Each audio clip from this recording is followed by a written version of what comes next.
मैं आज आपसे मुखातिब हूं मेरे भाइयों, हम जरा अपने गिरेबानों में झांके हमारा रिश्ता मां और बाप के साथ कैसा है। कहीं बाप की आंखों में आंखें डाल के बात तो नहीं करते,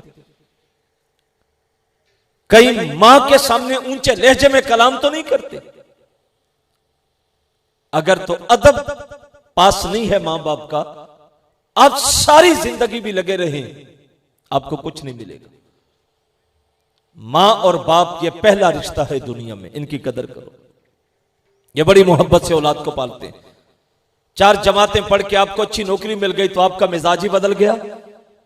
आपने थोड़ी सी दौलत कमा के घर अच्छा बना लिया तो आप बाप को ताना देते हैं कि अब्बा जी आपने हमारे लिए क्या किया। आपको अच्छी गाड़ी मिल गई तो आप बाप को ही नजर में नहीं लाते। यार मैं कहता हूं कि जो तालीम तुमने हासिल की वो तुम्हारा बाप नहीं कर सकता।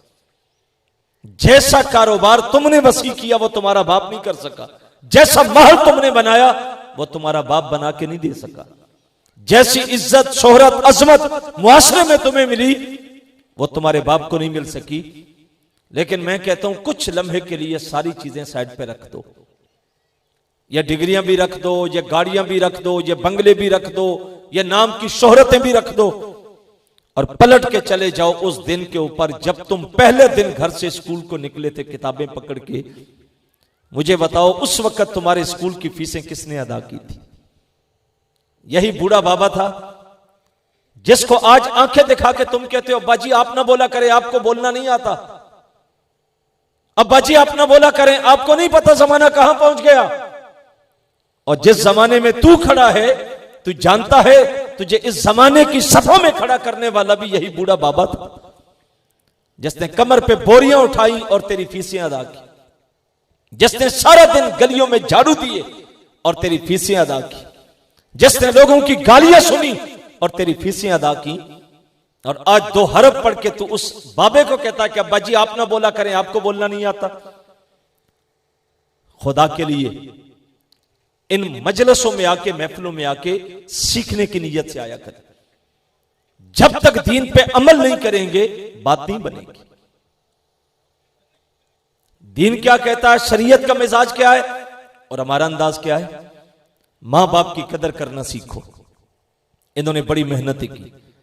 ये आपको कभी रात के वक्त शहर जाना हो तो आपने देखा होगा कि रात के 2 बजे भी बूढ़े बुजुर्ग रेड़ियां लगा के फलों की चौकों में बैठे होते हैं। ऐसा आपने भी देखा होगा। मुझे जरा एक सवाल का जवाब दें कि रात के 2 बजे फल लेने कौन आता है? सर्दी की रात है, ठंडा माहौल है और रात के 2 बज रहे हैं और रोड के किनारे पे चौक में रेड़ी लगा के बाबा बैठा हुआ है। यार उसका दिल नहीं करता कि वो ठंडी रात है जाके बच्चों के साथ बंद कमरे में सोए? किसके लिए वो रात के 2 बजे रेड़ी लगा के बैठा है? बच्चे की खातिर कि चलो कुछ बिक गया तो बच्चों का कुछ बनेगा। अब जिस बाप ने औलाद के लिए सर्दियों की रातें रोडों पे गुजारी, वो औलाद जवानों के बाबे को कहे कि अब्बा जी आप ना बोला करें, आपको बोलना नहीं आता। तो मुझे बताओ क्या उस बाप की जिंदगी उजड़ती नहीं?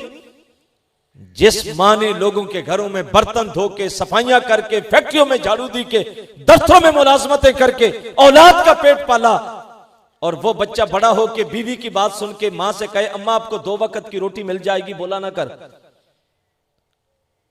क्या समझते हो कि उस मां की कायनात उजड़ती नहीं जिसने लोगों के घरों में बर्तन धो के औलाद को पाला था, मेहनतें कर करके, भूख काट काट के औलाद के लिए। और वो बच्चा जवानों के कहे अम्मा आप घर में बोला ना कर, माहौल खराब होता है, बस रोटी खा के गुजारा कर।